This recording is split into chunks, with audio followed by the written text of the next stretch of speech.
So I'm going to begin by asking, Blerta, I was going to start with you, how you sort of came to be aware of, is it Faraj, am I saying that right? Faraj's story? Fahrije. Yeah, I knew I was getting that wrong. It's okay. Yeah, so Fahrije, Ivar, Blerta, Yllka. Okay.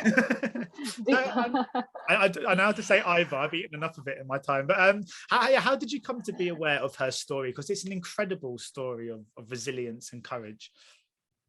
Yeah, thank you. Well, initially it was a TV story which we heard on TV. Actually, my husband heard it, since we're mentioning husbands and friends, and he watches a lot of news. And he called me and told me that there's this woman who has lost her husband during the war in Kosovo, and she was prejudiced for working and getting a driving license. So for initially, I really liked the story, and even for me, being born and raised in Pristina in Kosovo, I was surprised to see that she had this kind of reaction. Not that I didn't know, because we do live in a patriarchal society, but we lived in occupation and kind of like always helped each other. And in a way, I was really surprised that people just didn't jump in and help her. And since I've worked with Yllka on a short film, luckily, before hearing this story, I called her immediately and told her about Fahrije, and then we went together with Yllka, another friend of ours, and my husband, to meet Fahrije for the first time. And actually, when we met her in person, it was then, of course, the story was really interesting, but then it became about her because of the impression she gave us, because of her attitude, because of the way she was talking to us, the way she was explaining how she overcame every obstacle she had. That's why also the story kind of became even more, for me, the approach was more realistic after meeting her, because she felt so real, as such an interesting person. And of course, that's why we also decided to focus the story on the main character, and actually even focus the camera on her. So because she was really, really, and still is, very impressive to meet. Yeah, and Yllka, I mean, my friend who's I mentioned it, based in Pristina. They were telling me there's been record numbers of people going to see Hive in the cinemas and in the Cineplex. I mean, firstly, obviously, congratulations on that. But secondly, when you make a movie, you want it to be the best it can be. You want to feel proud of what you put out there. And even if you achieve both of those things, is it always still a surprise when people go and see it? Is it always still a wonderful surprise when, even when you might expect success, when it actually arrives, can it still be quite overwhelming to some degree? Yes and no. Because we knew from the beginning that Albanian audiences will connect to the story, because we know Fahrije. A lot of us actually, we've seen her on TV and knew what happened in Krusha during the war, and the history of widows of Krusha. And Ivar is something that we eat, all of us. I mean, we grew up eating it as a winter food. So we had that feeling that the film will be a success with Albanian audiences, and we believed in the story, and we believed in Fahrije, and in the honor that she gave us to share her story to the world. But then Hive had an interesting journey from the beginning, because we shot the movie in 2019, and then in 2020, the pandemic started, and Blerta was caught editing the movie during the pandemic. And in a lot of screenings, we couldn't be in person to feel the audience, to feel that energy. But whenever we went, like in when we had the national premiere in Pristina, or in Switzerland or Spain, it was a packed movie theater, and the feedback that we got was absolutely amazing. So it's always nice to hear good words, of course, not that we are suckers for praise, but because when you put your soul and your body and everything that you have as an artist into a project, you feel it feels rewarded when people connect to it and respect the work that you've done. Yeah, and Blerta, I mean, there's such a flourishing artistic scene in Kosovo at the moment. Does this feel like quite an exciting time to be part of this movement, this current sort of wave of creative talent? Yes, it feels great. And I hope we use this moment to develop the industry in general, because right now we're producing very few films, and all these films are really showing a great success around the world. I mean, I think last year, every film that was made went to a big festival and got an award. And that's really amazing, because we're also friends, all friends with each other. So actually we were kind of really celebrating each other's successes. So yes, it's great. I just hope we know how to use it to develop it further and much faster, the whole industry, because I think we do have a lot of amazing stories to tell, and we need to tell them. Yeah, because I mean, this generation of filmmakers are that right age of those who grew up during the war, and they would have been children or young adults back then. Do you think, due to those experiences that you guys encountered at such an impressionable age, that's what's breeding this kind of generation of storytellers? That could be one of the elements, because of course, when you're an artist, you want to experience a lot of things and to be able to kind of portray them in film, but not necessarily you have to go through things to be able to portray them. Because I do want to think of my students who are, I'm like an adjunct professor, and they are really really amazing ideas, and these children some of them were born after the war. But to me, I really believe that it was, I think we, first of all, yes, it was the experience, the war and everything we went through in our lives, because Kosovo has been in transition forever, and we're still in kind of transition. But I think it's also a matter of inspiring each other, because when a film next to you, when a person who's next to you, living in the same city, doing projects, the same budget as you are, with the same people, the same crew, then you believe that you can do it as well if you work hard. And for me, that's what it worked, actually. I saw my friend directors. I don't know if heard of Blerta Basholli, but Rina would know of her.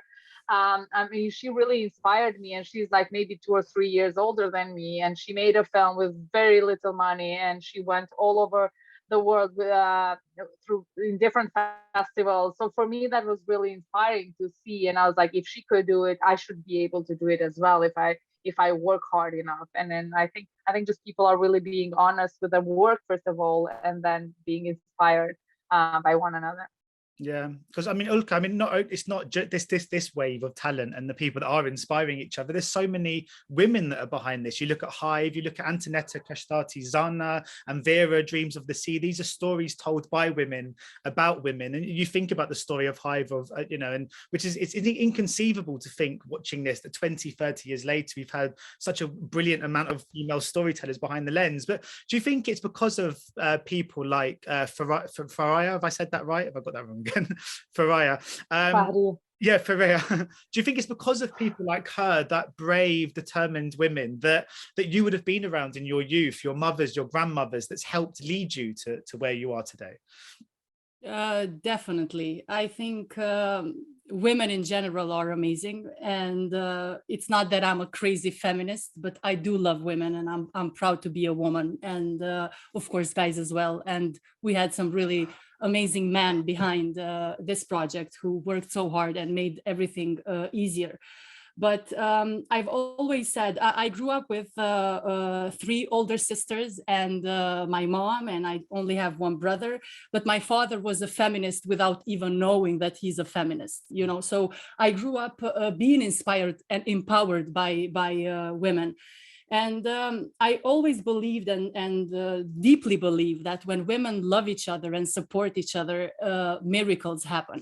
So we were lucky enough to have those strong and inspiring figures in our lives, like our moms, our sisters, aunts, teachers, colleagues, etc., who inspired us. And I feel very lucky, honestly, to be at this age, to live, at these times, because now people like Blerta and the rest of the directors that you mentioned are writing authentic stories that you as an actor want to be part of those, because they are written by women with a finesse, with something that is special, and you connect to those immediately. So yeah, it's for us, it's been, I've said this Fahrije inspired both myself and Blerta, but I do believe that we inspired each other as well. I know I was inspired by Blerta, by her hard work, by her dedication, how she never gave up on this project. It took almost 10 years of her life investing in it, but it was all worth it. So it's amazing to be surrounded by those kind of people. And my sort of final question, I've only got time for one really, Blerta. I was going to ask, I mean, sort of when you was talking about the sort of growing up in such a tumultuous sort of time during conflict, which must be so difficult. And I sort of mentioned, obviously, my best man is Kosovo, and we've discussed so many times as I've strived to kind of understand the experiences he had in his childhood. But they are experiences you can never truly understand to some degree. That level of evil is so hard to comprehend as an adult, never mind a child. But when making a film, when making art, and stepping back in time to tell a story, can it be cathartic? Can it help you on a personal level to make sense of things you've otherwise potentially struggled to make sense of?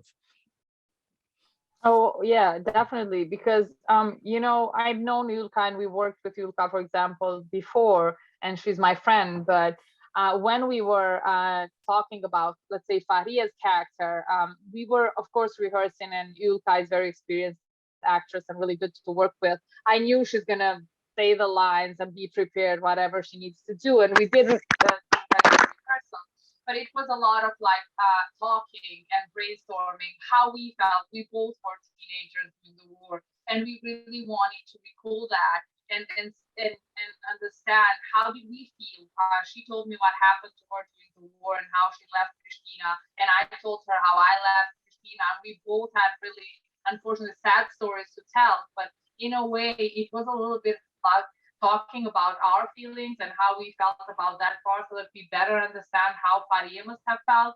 And on the way, we both became mothers while writing the script, so we kind of were going back to those kind of memories. How is it to be a mother, and how must it be for Fahrije to be a mother coming after the war, finding a burnt house and not finding her husband? In that way, it helped us a lot to understand her character, but it brought back a lot of memories. And we thought that we dealt with what happened to us as a society, but I don't think we did. I don't think we healed from that part of our lives because we don't talk enough about it. And I think through making Hive, we really understood that we really didn't talk a lot about it. So it brought back a lot of memories. Sometimes we cried in rehearsals. We did cry a lot on set. When Yllka was crying, I was crying. A lot of crew members were crying because they were like all quiet. You didn't even have to ask them to be quiet because it's an emotional scene, because everybody got into the mood without even asking them because of what we went through. But in many ways, it helped us. It helped us heal for ourselves, but also better understand how must it be for Fahrije, must it have been for Fahrije to at that time, but even today, because she still doesn't know where her husband is even today. Yeah. Well, brilliant. Well, thank you so much for your time. I mean, we've covered some really big themes today. So I just, as a very quick side note, my final, very, very final question, was there a lot of Ivar at least on set for people to snack on every day? That must just to make people, because I mean, it is quite hard material, but if there's lots of Ivar, that must have made it a bit easier to get through the days. Yeah, we were eating, but then at some point we got sick of it. So yeah. Brilliant. Well, anyway, look, thank you so much, and well done on the movie. I mean, it's a really exceptional film. I can't wait to see what you guys do next. And brilliant. And Chris, I'm gonna go now, but thank you so much, guys. Much appreciated. Thank you. Ladies and gentlemen, you're watching Hey You Guys. Hey You Guys, huh? Hey You Guys. Is that from the Goonies? It is indeed, yeah. Nice. Hey You